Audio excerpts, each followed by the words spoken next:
E hoje a gente vai tratar de uma dúvida que eu acho que é a mais comum entre todas as pessoas que procuram um advogado, especialmente se for a primeira vez. Como funciona um processo? O que esperar ao longo da tramitação de um processo? Vamos lá.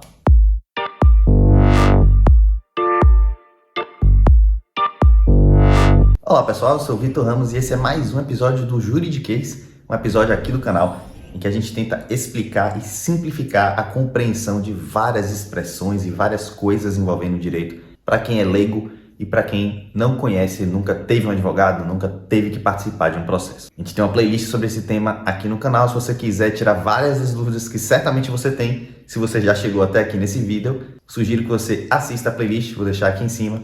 E também se inscreva no canal, porque a gente tem vários outros assuntos aí interessantes para você, inclusive sobre imposto de renda, que o ano está acabando e a obrigação de declarar imposto de renda está voltando aí para 2022. Mas vamos lá, vamos ao assunto de hoje. A ideia aqui vai ser tentar explicar realmente o passo a passo de um processo. Então, digamos que você precisou de um advogado hoje, por qualquer motivo que seja.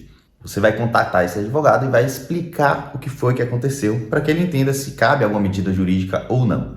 Uma vez que ele entenda que cabe essa medida jurídica, ele vai precisar te informar que documentos você precisa separar para aquilo. E aqui é um ponto importante. Se você tem razão, se você está certo no seu pedido, mas você não tem a documentação para demonstrar isso a um juiz, cabe ao advogado te dizer para não ajuizar nenhuma medida judicial. Você pode ficar insatisfeito porque você sabe que você tem razão, mas sem as provas pode ser muito mais custoso para você ingressar com a ação e perder.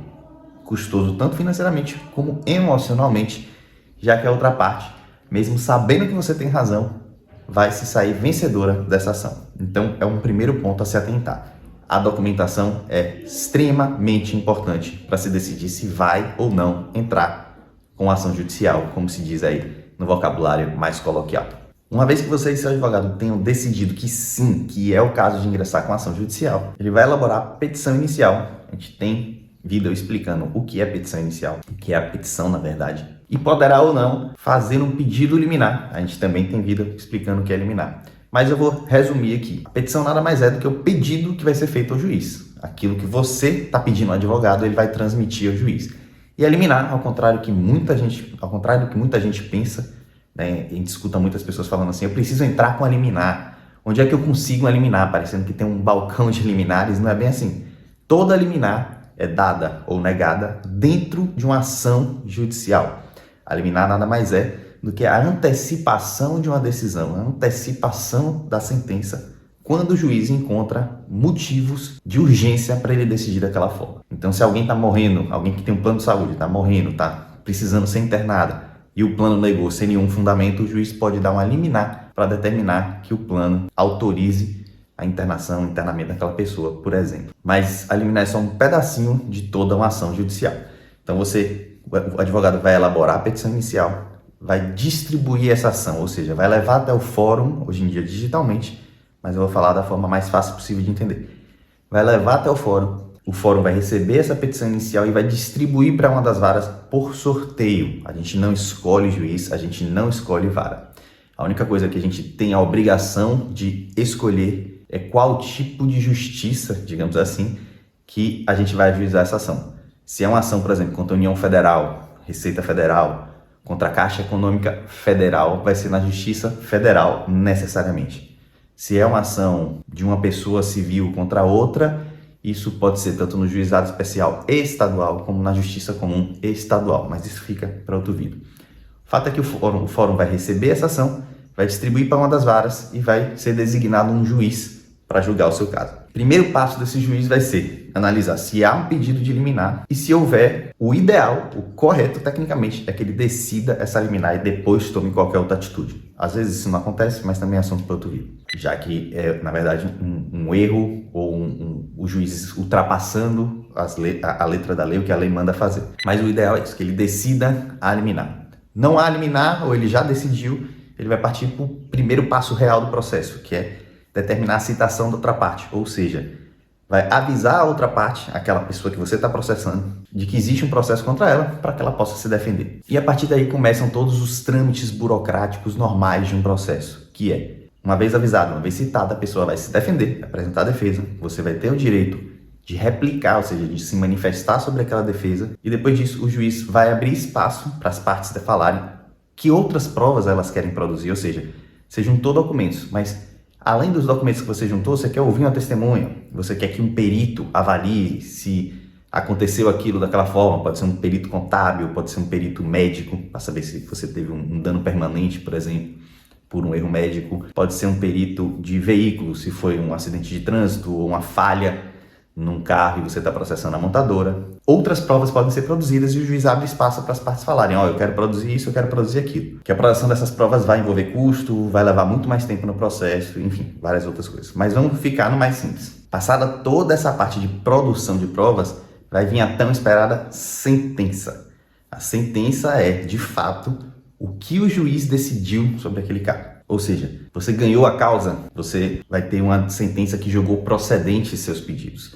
Você ganhou a causa, mas não ganhou toda, o juiz vai ter julgado parcialmente procedentes os seus pedidos.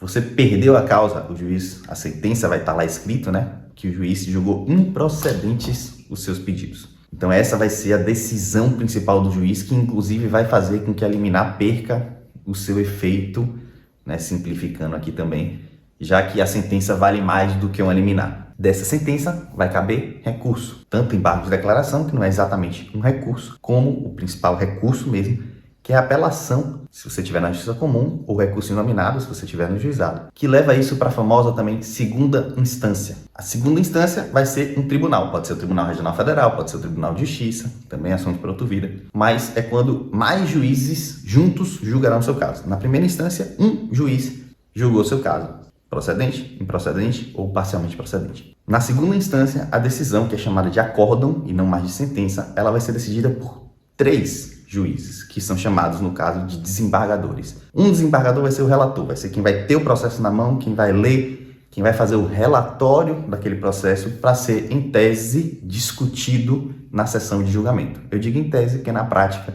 a gente vê muito pouca discussão, a gente vê mais o relator dando o voto dele e os outros concordando, sem questionar nada.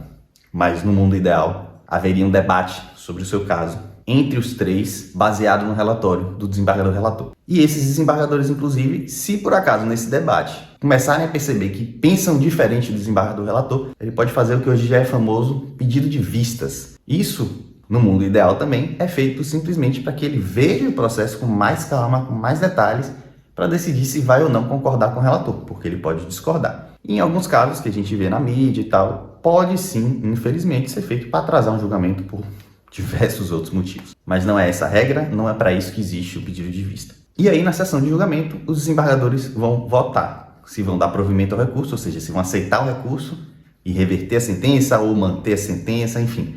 Vão decidir o que vão fazer com a sentença, manter ou modificar, total ou parcialmente. E aí os desembargadores vão votar, se for 2-1, ainda assim a sentença vai ser revertida, se for 3-0 é unanimidade, se for 2-1 pro outro lado, obviamente vai ter votado do outro lado. A partir daí a coisa começa a ficar um pouquinho mais complexa, porque a gente vai falar de recursos ao STJ, que é o Superior Tribunal de Justiça, e ao STF, que é o Supremo Tribunal Federal. Esses recursos são muito mais técnicos, exigem muito mais coisa, e normalmente são coisas técnicas, são coisas processuais, que tenham sido feitas ao longo do processo inteiro. Então eu não vou tratar nesse vídeo.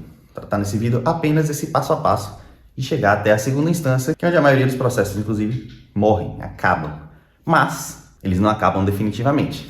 Afinal de contas, vocês sabem que os processos demoram, não ia ser tão fácil assim. Uma vez que transite em julgado, que tenha ocorrido o trânsito em julgado, tem vídeo disso aqui, inclusive, tem sido bastante visto e elogiado aqui o vídeo sobre trânsito em julgado. Esse processo que está na segunda instância, que foi decidido pelos desembargadores, ele vai voltar para aquele juiz primeiro lá, que decidiu eliminar, que deu a sentença, e esse juiz já não pode fazer nada com a decisão, ele tem que respeitar o que foi decidido pelo tribunal, mas ele vai chamar as partes para executar aquela decisão. Então, digamos que você conseguiu uma decisão que alguém tem que te pagar 10 mil reais. O tribunal decidiu que realmente a pessoa tem que te pagar 10 mil reais. Não é automático. Não é no momento que você sai da sessão de julgamento, alguém vai ter que ir atrás de você e te dar os 10 mil reais. O processo vai ser devolvido para a primeira instância. O juiz vai chamar as partes para falar, tá aqui a decisão do tribunal mandando que uma parte pague a outra 10 mil reais. Se ajeitem aí, digam o que vocês querem. E aí cabe a você, que ganhou a ação, peticionar novamente. O advogado vai peticionar nos autos, vai colocar uma petição no processo,